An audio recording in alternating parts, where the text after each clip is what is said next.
Hello everyone, स्वागत है आप सभी का एक ब्रांड न्यू वीडियो में जिसमें कि हम बताने जाएंगे लॉस्ट स्प्रिंग कहानी के बारे में। इंग्लिश का फ्लेमिंगो बुक का क्लास 12 का चैप्टर सेकेंड है ये, है ना। स्टोरीज ऑफ स्टोलन चाइल्डहुड का ये एक्सेप्ट है जिसे लिखा है एनिस जंग ने। और ऑथर के बारे में बात करेंगे, ठीक है। उससे पहले जान लेते हैं इसका थीम क्या है। ये लॉस्ट स्प्रिंग सिंपली जान लीजिए बच्चों का खोया हुआ बचपन, यही बताना है। इस स्टोरी का थीम यही है, कैसे उस बच्चों से उनका बचपन छीन लिया जाता है काम के प्रेशर में, गरीब बच्चों का कैसे उनका फ्यूचर बर्बाद कर दिया जाता है, उनका कुछ फ्यूचर का सपना उन्हें देखने नहीं दिया जाता है, वही बताया गया है। पॉवर्टी, अमीर और अमीर होते जा रहे हैं इस देश में, गरीब और गरीब होते जा रहे हैं इस देश में, है ना। वही मेन इसका थीम है इस जंग का बताने का। एकदम स्ट्रांगली वो कॉन्डेम की है कि ये ट्रेडिशन बन गया पॉवर्टी को जैसा है वैसे रहने देने के लिए, है ना। एकदम बच्चे को एक्सप्लॉइट किया जाता है, एक्सप्लॉइटेशन से उनका काम करवाया जाता है उनसे, है ना। आइए अब पहले ऑथर के बारे में जान लेते हैं। अनीस जंग है अपनी ऑथर, तो उनके बारे में और अच्छे से जान लेते हैं थोड़ा सा। दैट इज़, हाँ, वो बॉर्न हुई थी राउरकेला में जो कि उड़ीसा में पड़ता है, और उन्होंने अपना चाइल्डहुड एडोलेंस हैदराबाद में बिताया। वहीं पे वो अपना बेसिक एजुकेशन और फिर बाद में एजुकेशन वो अपना यूनाइटेड स्टेट ऑफ अमेरिका से ली। उनके दोनों माता पिता राइटर थे। एनिस जंग अपना career as a writer began की इंडिया में, फिर वो एडिटर बनी और कॉलमनिस्ट बनी बहुत सारे मेजर न्यूज़पेपर में इंडिया में और उसके बाहर भी। और उन्होंने बहुत सारे बुक भी ऑथराइज्ड किया है ना, ऑथर्ड किया है, बहुत सारा बुक उन्होंने लिखा है। और ये जो एक्सेप्ट है ये किसके बुक से है, टाइटल लॉस्ट स्प्रिंग, उन्होंने ही लिखा था। स्टोरीज ऑफ स्टोलन चाइल्डहुड, इन दोनों का एक्सेप्ट है। और यहाँ ये बताती हैं कि जो पॉवर्टी है और ट्रेडिशन है वो किस तरह इन बच्चों को एक्सप्लॉइट करता है ना। एकदम कॉन्डेम किया है। कॉन्डेम का क्या मतलब है, to say strongly, to make a point, to criticise, है ना। समटाइम्स आई फाइंड अ रूपी इन द गार्बेज, कभी कभी मेरे को पैसा मिल जाता है गार्बेज में। ये एक स्टेटमेंट है। और किससे स्टेटमेंट है आइए आगे जानते हैं। Why do you do this? I asked Sahib, whom I encounter every morning, scrounging for gold in the garbage dumps of my neighborhood. Sahib left his home long ago. ये साहिब से पूछती है, साहिब कौन, मेन कैरेक्टर है इस story का, है ना। उनसे ऑथर पूछते हैं कि तुम ये क्यों करते हो। और वो रोज़ वहाँ पे अपने गार्बेज में सोना खोजता है, रोज़ कंटिन्यूअसली, है ना। इन द, और जो है कि बहुत समय से वो अपना घर छोड़ आया है, बहुत टाइम पहले उसको घर से, उसका घर का कोई अता पता नहीं, उसके पास कोई भी मेमोरी नहीं है ना। और ढाका में रहता था पहले वो। There were many storms that swept away their fields and homes, his mother tells him, that's why they left looking for gold in the big city where he now lives. बहुत परेशानी और मुश्किल आई जिसके वजह से उनको अपना घर छोड़ना पड़ा, उनकी माँ यही बताती थी। बहुत आंधी तूफान आया, इसीलिए वो सोने के तलाश में बड़े शहर में आ गए। सोना यहाँ पे खाना पीना को ही कहा गया है। I have nothing else to do, he mutters, looking away. Go to school, I say glibly, realizing immediately how hollow my advice must sound. तो बताया उसने साहेब ने कि मैं, मेरे पास कुछ और करने को है ही नहीं, तो मैं क्या करूँगा, है ना। I have nothing else to do, he matters looking away. Go to school, वो बोली स्कूल जाओ। आई से ग्लिबली, ग्लिबली का क्या मतलब है, इनसिंसियरली, या फिर बहुत ही मतलब बोल दी बस इस तरह। रियलाइजिंग इमीडिएटली, उसके बाद जस्ट ऑथर रियलाइज की कि कितना बकवास एडवाइस हम दिए हैं उसको। उसको भी स्कूल जाने का मन होगा, लेकिन जाहिर सी बात है उसके पॉवर्टी की वजह से वो स्कूल अपना नहीं जा पाया, है ना। बहुत आप ऐसा बच्चा देखते होंगे जो स्कूल नहीं जाता है। There is no school in my neighbourhood, बताया, वो जवाब दिया, कोई है ही नहीं, जब बनेगा तो ज़रूर जाऊंगा। और वो बोली कि अगर मैं बनाऊंगी तो तुम आओगे। तो वो हंसते हुए बोला बिल्कुल, जबकि वो ऑथर को पता था, वो काफ़ी एम्बेरेस्ड फील हुई इस जोक के बाद, लेकिन वो बस कर दी जोक, है ना। तो फिर कुछ दिन बाद वो दौड़ते दौड़ते आया उसके पास, ऑथर के पास, पूछा कि आपका स्कूल रेडी है। तो उसने बताया कि स्कूल इतना जल्दी नहीं बनता है, बहुत ही एम्बेरेस्ड फील करते हुए। और but promise like mine about in every corner of इस ब्लिक वर्ल्ड अबाउंड, है ना। इसका क्या मतलब हुआ कि जिस तरह का वो प्रॉमिस की, झूठा प्रॉमिस, उसके उसके ज़िंदगी में इस तरह का प्रॉमिस आम बात है। हर कोई गरीबों से इस तरह का प्रॉमिस करके जाता है, आपको ये मिलेगा वो मिलेगा। और वही ऑथर भी बताई कि like mine abound in every corner of his bleak world, झूठा वर्ल्ड। तो फिर after months of knowing him I ask his name, Saheb Alam. Saheb Alam नाम बताया, जबकि उसको अपना नाम का एकदम मतलब नहीं पता है, जिसका मतलब है लॉर्ड ऑफ द यूनिवर्स। अगर उसको पता रहता तो वो ना झूल, उसको विश्वास ही नहीं होता कि वो, उसका नाम ये है कि मैं पूरे यूनिवर्स का मालिक हूँ, है ना। Unaware of his name represents he roams the streets with his friend an army of barefoot boys who appear like the morning birds and disappear at noon.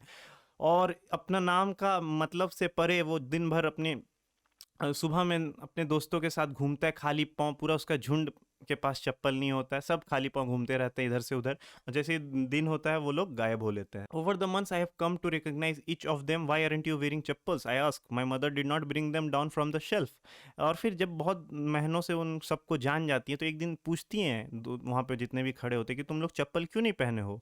तो एक बताता है कि मेरी माँ ला ही नहीं, मेरे को खोज के दी ही नहीं कहीं से, मतलब कहीं से मिल जाता तो उन लोग पहन पहन लेते हैं। दूसरा बोला अगर लाती भी तो ये फेंक देता। तीसरा बोलता है कि ads another who is wearing shoes, और ये कौन बोलता है कि अगर लाता भी तो जिसके पास जूता था जो कि मैच नहीं कर रहा था, अलग अलग जूता था। और जब ऑथर इस पे लाइट डाली और पूछी कि तुम्हारा ऐसा अलग अलग क्यों है, तो वो अपना पैर इधर उधर किया, पीछे कर लिया और कुछ नहीं बोला, चुप हो गया। और तीसरा बोलता है I want shoes but who have never owned a pair all his life, कभी उसने जूता नहीं पहना, वो बोलता है मेरे को एक जूता चाहिए। Travelling across the country I have seen children walking barefoot in cities on village roads, it is not lack of money but a tradition to stay barefoot. और ऑथर बताई फिर मैं बहुत जगह घूमती हूँ तो बहुतों के पास पैसा होते हुए भी वो लोग नहीं पहनते क्योंकि वो ट्रेडिशन है। और ऑथर बोलती है काश ये जो मैंने दिया है एक्सप्लेनेशन, ये कास्ट एक्सप्लेनेशन इनका ना हो। जाहिर सी बात है इनका नहीं था। If this is only an excuse to explain away a perpetual state of poverty. Perpetual का क्या मतलब, फ्रीक्वेंट। पॉवर्टी को ऐसे ही डिफाइन कर दिया जाता है कि चलो कोई दिक्कत नहीं है, नहीं है उनके पास चप्पल इसीलिए वो चप्पल पहनते ही नहीं है, ऐसा ऐसा ऐसा उनको भी पॉइंट कर दिया जाता है। जबकि रियल बात यह है कि उनके पास रहता ही नहीं है पहनने को, इतनी पैसे उनके पास, इतना पैसा नहीं रहता है कि वो एटलीस्ट एक पेयर ऑफ चप्पल खरीद पाए अपने पूरे लाइफ में। समझ सकते हैं उनका कैसा हालत होगा। यही पोएट बताना चाह रही है, हाईलाइट करना चाह रही है। I remember a story a man from Udupi once told me, एक आदमी था उडुपी से, वो उसको बताया कि as a young boy he would go to school past an old temple where his father was a priest. जब वो छोटा बच्चा था तो वो स्कूल जाया करता था और वहीं पे टेम्पल था और उसके पिता वहाँ पे पुजारी थे। How he would stop briefly at the temple and pray for a pair of shoes, और वो मंदिर में रुक के अपने लिए क्या मांगता था कि मेरे को एक जूता मिल जाए मेरे को, है ना, एक पेयर जूता का एक पेयर मिल जाए। 30 years later I visited his town and the temple which was now drowned in an air of desolation। और 30 साल बाद जब वो उसके पहुंची जगह पे जो कि हट गया था, है ना, ध्वस्त हो गया था। In the backyard where lived the new priest, उसी के मंदिर के पीछे एक प्रीस्ट रहते थे। There were red and white plastic chairs, और वहाँ पे लगे कुछ प्लास्टिक के चेयर लगे हुए थे। Young boy dressed in a grey uniform में था एक लड़का, wearing socks and shoes arrived panting and threw his school bag on a folding bed.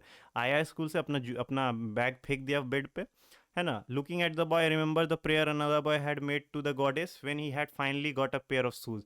जब उसको जूता मिल गया तब वो let me never lose them, बोला कि मेरे को कभी भी ये जूता मेरे से खोए नहीं, ऐसा प्रेयर किया उसने, है ना। The goddess had granted his prayer, young boys like the son of the priest now वोर द शूज। और भगवान ने उसका प्रेयर को एक्सेप्ट किया और उसको जूता प्रदान किया। किसको? प्रीस्ट के बेटे को। नाउ वोर शूज, और वो जूता अब पहनता था। But many others like rag pickers in my neighbourhood remain shoelace. उसकी तो पूरी हो गई इच्छा, मगर बहुत सारे जितने भी कचरा उठाने वाले हैं, है ना, पन्नी उठाने वाले हैं, जो भी है, ये सब हमेशा सूलेस ही रहते हैं। इनका भगवान नहीं पूरा कर पाता है ना। इनका भगवान भी पूरा नहीं कर पाता है विश, एक चप्पल के लिए भी। My acquaintance with the barefoot rag pickers lead me to Seemapuri, a place on the periphery of Delhi yet miles away from it metaphorically. और चप्पल ना होने के वजह से ऑथर सीमापुरी जाती हैं जहाँ पे वो लोग रहते हैं।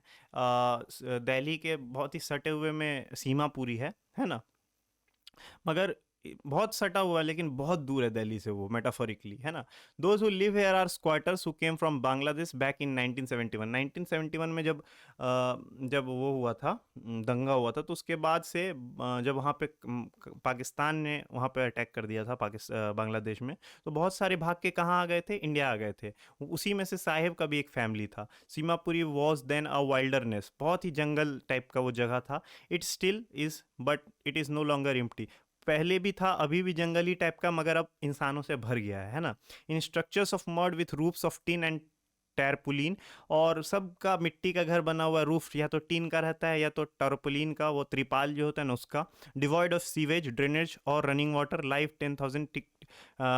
Live 10,000 rag pickers. नली बहते रहता है वहाँ पे, और वहीं पे 10,000, आप इमेजिन कर सकते हैं वो जगह जहाँ नाला बहते रहता है, सब महक वहक रहता है, किसी का कुछ सिस्टम नहीं रहता, आदमी का घर घर भी तिरपाल से बांधा हुआ है या फिर टीना है, ऐसा जगह पे 10,000 रैक पिकर रहते हैं कचरा उठाने वाला। They lived here more than 30 years without identity, 30 साल से वो लोग यहीं रह रहे हैं विदाउट कोई आइडेंटिटी के, बस उनका राशन कार्ड बना है जिससे कि उन लोग का वोटर लिस्ट पे नाम आ जाता है ताकि वो लोग वोट दे सके और वो लोग खाना खरीद सके जो मिलता है सरकार के द्वारा बाई ग्रेन, है ना। Food is more important for survival than an identity, और उनके लिए खाना ही ज़्यादा इंपॉर्टेंट होता है रैदर देन कि उनको कुछ कोई जाने पहचाने, उनका आइडेंटिटी बने उनसे, बस उनको खाना मिल रहा है दो पेट, बस वही उनके लिए काफ़ी। If at the end of the day we can feed our families and go to bed without an aching stomach, we would rather live here in the fields that give us no grain.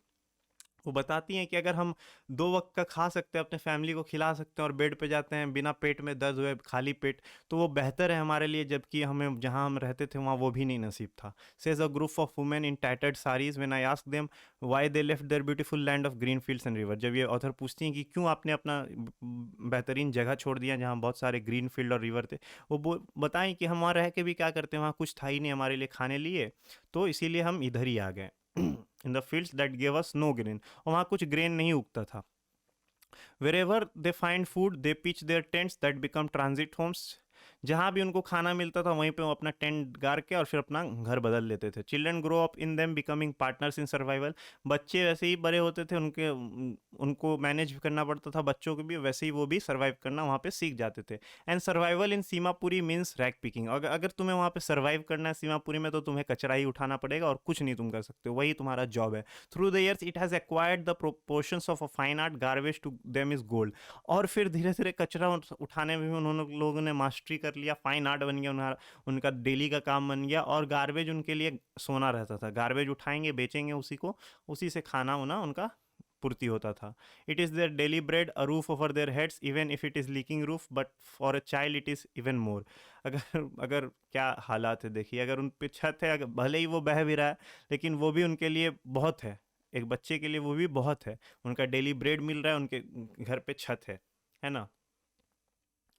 I sometimes find a rupee, even a 10 rupee note. Sahib says his eyes lighting up. Sahib says his eyes lighting up. When you can find a silver coin in a heap of garbage, you don't stop scrounging for there is hope or finding more. जब 10 रुपए का note या सिक्का मिलता है, साहिब बहुत ही खुश होकर बताया उसको कि मेरे को कभी कभी तो 10 रुपए का नोट भी मिला है ना, इवन अ 10 रुपी नोट। और जब अगर आपको कोई सिल्वर कॉइन वहाँ मिलता है तो आप और खोजते हैं ताकि आपको लगता है कि वहाँ कुछ और मिलेगा, है ना। और बच्चों के लिए वो तो garbage garbage has a meaning different from what it's mean to their parents. बच्चों के लिए वो एक्सप्लोर करने का जगह हो जाता है, उनके जो बच्चे होते हैं उनको लगता है कुछ ऐसा रहस्य, कुछ ऐसा खजाना मिल जाए, मगर उनके पिता के लिए वो नॉर्मल चीज़ है, उन्हें बस कचरा उठाना है ना। उनका पर्सपेक्टिव अलग है, कचरा उठाने को देख के उनका वो सर्वाइवल गेम है, उनको वो करना ही पड़ेगा। वो नहीं सोचते हैं कि मेरे को यहाँ खजाना मिल जाएगा and all. One winter morning, I see Sahib standing by the fenced gate in the neighborhood club, watching two young men dressed in white playing tennis. I like the game, he hums, content to watch it standing behind the fence. I go inside when no one is around. He admits the gatekeeper let me use the swing. बताता है वो कि एक tennis court रहता है, वहाँ पे वो दो लड़कों को खेलते हुए देखता है जो कि वेल ड्रेस्ड रहते हैं, टेनिस खेल रहे होते हैं। वो बताया ऑथर को कि मेरे को अच्छा लगता है खेलना टेनिस, खेलना नहीं, उसको गेम पसंद है, आई मीन वही खेलना ही पसंद होगा, देखना भी पसंद है। और जब कोई वहाँ नहीं रहता है तो वहाँ पे गेट कीपर उसको झूला वहाँ का यूज़ करने देता है, जाने देता है अंदर। Saheb too is wearing tennis shoes that look strange over his discoloured shirt and short, someone gave to me, he says in the manner of an explanation. वो समझाता है ऑथर को, वो भी एक जूता पहना रहता है टेनिस शू, कोई फटा हुआ उसको दे दिया होता है जो कि उसका कपड़ा से बिल्कुल मैच नहीं करता है, फटा चिटा उसका कपड़ा रहता है, रंगी एकदम रंगीन नहीं रहता है उसका कपड़ा, जो कि जाहिर सी बात है, आप इमेजिन कर लीजिए पिक्चर वैसा ही होगा, एकदम अनमैच्ड होता है उसके जूते से, उसके कपड़े से, जूते है ना, जो कोई उसको दिया रहता है फालतू। The fact that they are discarded shoes of some rich boy who perhaps you reused wear them because of a hole in one of them, एक में छेद हो जाता है इसीलिए उसको कोई फेंक देता है और वो इसको दे देता है, या तो दे देता है या ये खुद उठाता होगा फेंका हुआ जहाँ होगा। For one who has walked bare foot even shoes with a hole is a dream come true, but the game he is watching so intently is out of his reach. और किसी के लिए ना जूता होने के से कई बेहतरीन है कि एक जूता जिसमें एक छेद हो, एक या दो छेद हो, और वो जो गेम देख रहा होता है वो कई उसके रीच, वो कभी नहीं खेल पाएगा, उसे पता रहता है वो काफ़ी उसके दूर है उसके रीच से। This morning Saheb is on his way to milk booth, in his hand is a steel canister. I no work I now work in a tea stall down the road, he says pointing the distance. फिर वो बताता है कि वो एक एक चाय दुकान में काम करता है, चाय स्टॉल पे, और उसके हाथ में एक कैन रहता है दूध का। वो बताता है कि अब मैं वहाँ काम कर रहा हूँ, है ना, और डिस्टेंस भी बताता है कि इतना दूर पे है, और उसे 800 रुपये मिलते हैं महीने के, और खाना भी मिल जाता है, all my meals. Does he like the job, I ask. वो ऑथर पूछती है क्या तुम्हें जॉब पसंद है? His face I see has lost the care free look, the steel canister seems heavier than the plastic bag. और जब उससे पूछती है क्या तुम्हें ये जॉब पसंद है, तो वो काफ़ी दुखी हो जाता है। उसका वो जो केयर फ्री होकर घूमते रहता था एकदम बिंदास, उसमें डलनेस आ जाता है, वो झुक जाता है उसका नज़र नहीं, क्योंकि उसको जाहिर सी बात है उसको उसमें मन नहीं लगता था। उसको कचरा उठाने में उसको मन लगता था क्योंकि उसका आदत था, ऑल्दो वो भी काम अच्छा नहीं था बिल्कुल भी, बट उसको सर्वाइवल के लिए, उसको उसका खोज के लिए कि मुझे सोना मिलेगा, वो करता था, जबकि ऐसा कुछ नहीं था। लेकिन यहाँ पे स्टील कैनिस्टर जब उठाता था तो उसके प्लास्टिक बैग से उसको काफ़ी भारी लगने लगा था वो स्टील कैनिस्टर, है ना। He would carry so lightly over the soldier, the bag was his. और वो जो बैग था वो उसका था, उसका अपना था, वो खुद का मालिक था, लॉर्ड ऑफ द यूनिवर्स, जैसे उसके नाम में था। The canister belong to the man who owns the tea shop. और जो वो कैनिस्टर लेके घूम रहा था वो चाय दुकान वाले का था, वो उसके अंडर आ गया था। Saheb is no longer his own master, है ना। साहेब अब अपना मास्टर नहीं रहा, वो केयर फ्री होके नहीं घूम सकता है, वो केयर फ्री होके काम नहीं कर सकता है किसी भी। अब वो सोना का कॉइन के लिए अब नहीं जाता है। अब साहेब अपना मास्टर नहीं रहा, वो किसी और के अंडर आ गया। यही था अपना पहला कहानी, है ना। दूसरा I want to drive a car, दूसरा पार्ट में कवर करेंगे, वीडियो काफ़ी लंबा हो जाएगा। आशा करते हैं आपको समझ में आया होगा। समझ में आया होगा तो लाइक करिएगा ज़रूर, और बोल रहे सब्सक्राइब करने, अगर आपको समझ में आया हो तभी सब्सक्राइब करिएगा, वरना मत करिएगा, है ना। मिलते हैं नेक्स्ट वीडियो में, तब तक के लिए गुड बाय, ख्याल रखिएगा अपना। जय हिंद, जय भारत, बाय बाय।